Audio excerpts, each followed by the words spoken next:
Assalamualaikum warahmatullahi wabarakatuh. Perkenalkan, nama saya Putri Nurbaina dengan NIM 22106015 dari Prodi S1 Ilmu Keperawatan. Baik, di sini saya akan membuat video presentasi untuk memenuhi mata kuliah Ilmu Dasar Keperawatan 1 dari dosen pengampu Bapak Iskandar Zulkarnain, SKEP NS. Di sini saya akan menjelaskan tentang anatomi fisiologi sistem pencernaan. Sistem pencernaan merupakan serangkaian jaringan organ yang memiliki fungsi untuk mencerna makanan. Makanan-makanan tersebut akan diproses secara mekanik ataupun secara kimiawi. Fungsi utama sistem pencernaan adalah memindahkan nutrien, air, dan elektrolit dari makanan yang ditelan ke dalam internal tubuh. Apa saja sih organ-organ pencernaan dalam tubuh kita? Mari kita simak. Sistem pencernaan terdiri dari mulut, tenggorokan atau faring, kerongkongan, lambung, usus halus, usus besar, rektum, dan anus. Sistem pencernaan juga meliputi organ-organ yang terletak di luar saluran pencernaan, yaitu pankreas, hati, dan kandung empedu.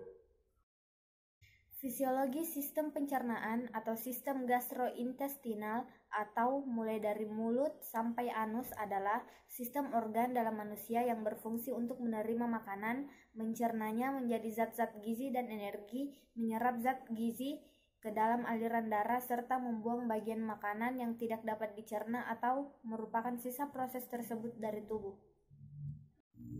Sistem pencernaan terdiri dari beberapa organ. Yang pertama yaitu mulut. Mulut merupakan suatu rongga terbuka tempat masuknya makanan dan air. Mulut merupakan bagian awal dari sistem pencernaan lengkap yang berakhir di anus. Mulut merupakan jalan masuknya untuk sistem pencernaan. Bagian dari dalam mulut dilapisi oleh selaput lendir. Pengecapan dirasakan oleh organ perasa yang terdapat di permukaan lidah. Yang kedua, tenggorokan atau faring. Tenggorokan merupakan penghubung antara rongga mulut dan kerongkongan. Di dalam lengkung faring terdapat tonsil atau amandel, yaitu kelenjar limfe yang banyak mengandung kelenjar limfosit dan merupakan pertahanan terhadap infeksi. Di sini terletak bersampingan antara jalan nafas dan jalan makanan. Letaknya di belakang rongga mulut dan rongga hidung, di depan ruas tulang belakang ke atas bagian depan, berhubungan dengan rongga hidung. Dengan perantaraan lubang bernama coana. Keadaan tekak berhubungan dengan rongga mulut dengan perantaraan lubang yang disebut isthmus faucium. Yang ketiga, kerongkongan atau esofagus. Kerongkongan adalah tabung atau tube berotot pada vertebrata yang dilalui sewaktu makanan mengalir dari bagian mulut ke dalam lambung. Makanan berjalan melalui kerongkongan dengan menggunakan proses peristaltik, sering juga disebut esofagus. Esofagus bertemu dengan faring pada ruas ke-6 tulang belakang. Menurut histologi, esofagus dibagi menjadi 3 bagian, yaitu bagian superior atau sebagian besar adalah otot rangka, bagian tengah atau campuran otot rangka dan otot halus, serta bagian inferior atau terutama terdiri dari otot halus. Yang keempat, lambung. Lambung merupakan organ otot berongga yang besar yang terdiri dari 3 bagian yaitu kardia, fundus, dan antrium. Lambung berfungsi sebagai gudang makanan yang berkontraksi secara ritmik untuk mencampur makanan dengan enzim-enzim. Sel-sel yang melapisi lambung menghasilkan 3 zat penting. Yang kelima, usus halus atau usus kecil. Usus halus atau usus kecil adalah bagian dari saluran pencernaan yang terletak di antara lambung dan usus besar. Dinding usus kaya akan pembuluh darah yang mengangkut zat-zat yang diserap ke hati melalui vena porta. Dinding usus melepaskan lendir yang melumasi isi usus dan air yang membantu melarutkan pecahan-pecahan makanan yang dicerna. Dinding usus juga melepaskan sejumlah kecil enzim yang mencerna protein, gula, dan lemak. Lapisan usus halus terdiri dari lapisan mukosa atau sebelah dalam, lapisan otot melingkar, lapisan otot memanjang, dan lapisan serosa. Usus halus terdiri dari 3 bagian, yaitu usus 12 jari atau duodenum, usus kosong atau jejunum, dan usus penyerapan atau ileum. Yang keenam, usus besar atau kolon. Usus besar atau kolon adalah bagian usus antara usus buntu dan rektum. Fungsi utama organ ini adalah menyerap air dari feses.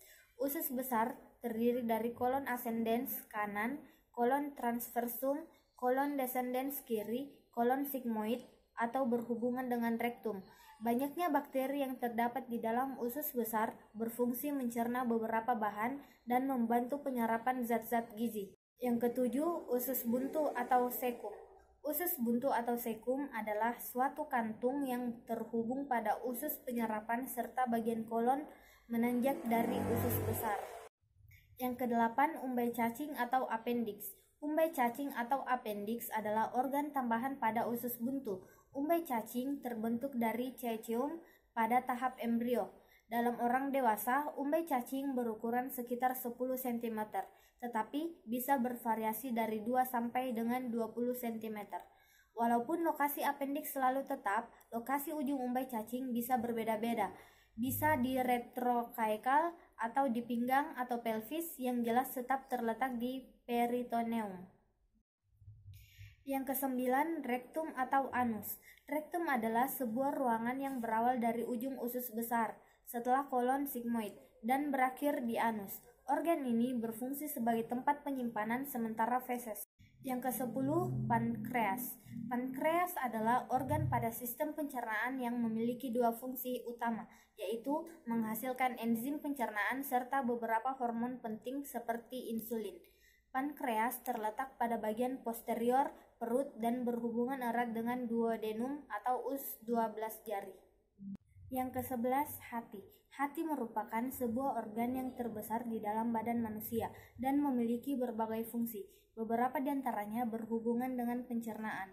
Organ ini berperan penting dalam metabolisme dan memiliki beberapa fungsi dalam tubuh, termasuk penyimpanan glikogen, sintesis protein plasma, dan penetralan obat. Zat-zat gizi dari makanan diserap ke dalam dinding usus yang kaya akan pembuluh darah yang kecil-kecil atau kapiler. Yang ke-12, kandung empedu. Kandung empedu adalah organ berbentuk buah pir yang dapat menyimpan sekitar 50 ml empedu yang dibutuhkan tubuh untuk proses pencernaan. Halo teman-teman, jangan lupa klik tombol subscribe sebelum kalian menonton video ini agar kalian tidak ketinggalan video-video berikutnya.